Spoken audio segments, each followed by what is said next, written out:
Secara tersirat, Trump mau membubarkan Wall Street. Anjrit, demikian saya komentar. Sungguh, ini kumpulan informasi yang saya dapat beberapa hari terakhir melalui media internasional Al Jazeera, Russian Today, Bloomberg yang membuat kepala saya muter 7 keliling. Sangat challenging menganalisa langkah catur Amerika dan Cina ketimbang langkah catur yang penuh agenda dari 4L yang sangat kebaca, tetapi pejabat teras orang nyandak. Kalau ingat itu tuh bawaannya mangkel aja. Balik ke Trump aja deh. Trump misalnya mengkritik Apple Incorporated di bawah CEO-nya Tim Cook yang memang jago urusan memangkas biaya produksi dengan strategi global supply chain-nya, di mana setiap wilayah punya kekuatan diambil yang murah dan kualitas bagus untuk menyuplai Apple. Economic scale membuat harga murah menjadi harga turun, menjadi harga rendah. Walaupun bukan buatan Amerika, namun engineering dan innovation tetap Amerika, tetap Apple pusatnya. Namun isinya dibuat di banyak negara, terutama Cina. Bagi Trump itu flight capital, bagi Apple itu adalah business as usual. Dan keengganan para investor Wall Street dan perusahaan yang melantai di Wall Street pindah dari Cina membuat Trump berak. Dan dia mengatakan dia mau membubarkan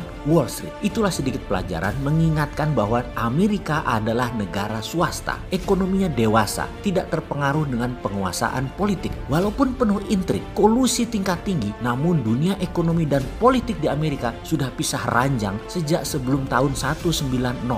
Waktu itu kekayaan Andrew Carnegie misalnya di tahun 1900-an lebih banyak uangnya dari Federal Reserve-nya Amerika. Coba bayangkan, belum lagi kekayaannya Rockefeller, JP Morgan. Kalau digabungkan jauh di atas uangnya Federal Reserve saat itu. Kita balik lagi ke sana di lain kesempatan. Setelah kita bahas How China Makes Money, di mana semua pelajaran ini adalah shadow knowledge yang harus dimiliki setiap pengelola negara. Kembali ke Trump yang lagi berang dengan Wall Street. Maka yang saya lakukan adalah collect data, kontak ke sana kemari, sampailah saya mengirimkan pesan ke sahabat saya yang juga mentor saya, seorang pensiunan bintang 2 marinir Filipina yang saat ini mungkin usianya sekitar 75 tahunan, yang juga sekarang menjadi penasehat pertahanan Presiden Filipina saat ini. Saya WA dia karena saya tahu dia pernah menjadi atase pertahanan di Amerika di masa Ronald Reagan. Mengapa saya mengingat dia? Seseorang yang sudah 4 tahunan kami tidak berkabar. Karena dari buku The Fury yang meliput Trump, saya mendapatkan kesan Trump sangat mengidolakan Presiden Ronald Reagan. Bahkan ketika dia mengatakan dulu 30 tahun sebelum jadi presiden,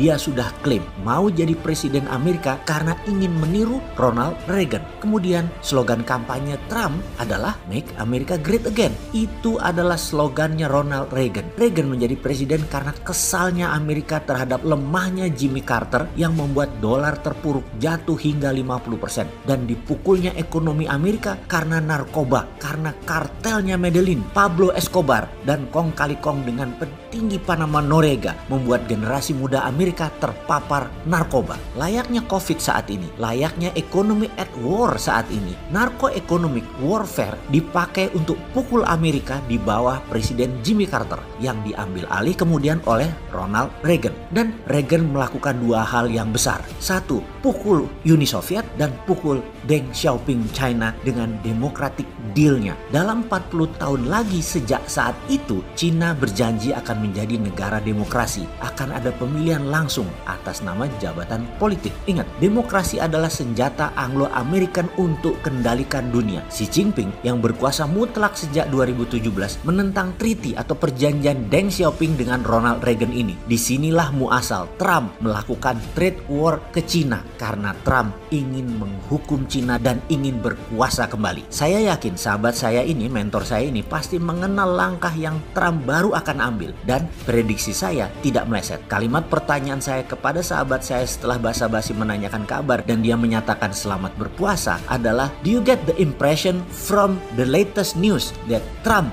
might close down Wall Street? Yang dia jawab, iyalah, ini jadi diskusi kental di kabinet di Filipina saat ini. Lalu saya tanya, what the hell happened? Yang dijawab dengan satu nama, it's Roger Robinson. Saya balas dengan sebuah kalimat pendek, he's a legend.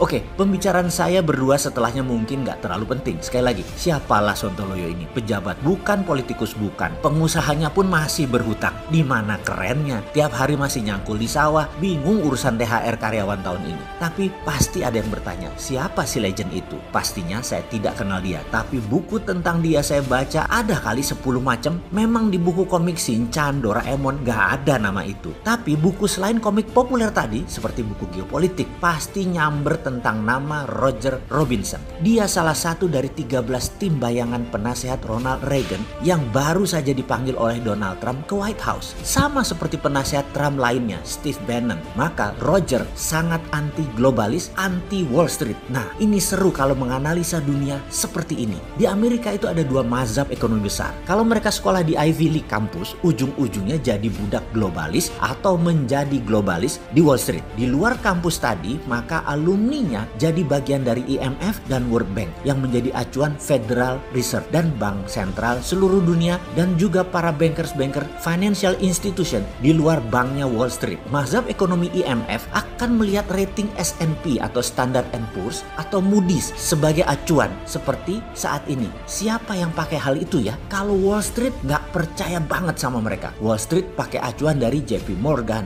Goldman Sachs, dan sejenisnya di dalam menganalisa atau merating sebuah negara atau perusahaan. IMF dan Moody's bisa saja kasih rating Indonesia bagus, tapi JP Morgan bisa kasih rating jelek. Itulah dunia ekonomi. Dan sahabat harus paham bahwa data di dunia ini pun bisa saling silang karena kepentingan. IMF bisa saja memberi pinjaman, namun bunga tinggi selangit karena Wall Street kasih rating jelek Indonesia. Itu misalnya. Atau seperti sekarang, nggak turun-turun pinjaman dolarnya alias nggak dikasih-kasih pinjaman dolarnya. Kembali ke Roger. Lalu bagaimana kira-kira Trump ke depannya? Sekali lagi, bedakan Trump sebagai Commander in Chief, bedakan negara Amerika, bedakan IMF, dan bedakan dengan rakyat Amerika. Agenda negara Amerika selaku state itu tetap. Agenda Trump selaku Commander in Chief mempunyai gaya tersendiri di dalam menjalankan state missionnya. IMF adalah tool of state. Jadi Trump bisa pakai, bisa tidak. Dan rakyat Amerika, ya rakyat terkadang nggak tahu apa yang terjadi di luar Amerika. Oleh kelakuan pembawa state missionnya Amerika, mereka nggak tahu. Mereka disibukkan dengan hip hop, American Dream, teknologi advance, freedom of speech, freedom of thinking. Itu di dalamnya. Untuk memprotek itu, Commander in Chief punya master plan berbeda-beda. Dan Trump adalah cowboy selayaknya pemimpin partai Republikan lainnya. Doyan perang, doyan bedil-bedilan. Coba saja lihat, semua perang terbanyak ya pada saat presidennya dari Partai Republik. Oke, sebentar, saya tarik nafas dulu dan menghentikan sebentar info ini. Sekarang saya sedang melihat Twitter, membaca gerakan kapal-kapal dari Pacific Ocean ke arah barat yang rapih berjajar membantu armada ke-7, ditambah pergerakan kapal dari beberapa negara Eropa dan Australia ke arah yang sama. Sengaja Kementerian Pertahanan Amerika membuka data tersebut ke publik, detail, termasuk isinya, termasuk apa arsenalnya, termasuk armornya, armada naval tersebut. Ngomong-ngomong, ada apa ya? Ada yang paham beginian nggak di sekitar istana? Tanya dong, kasih tahu rakyat ya.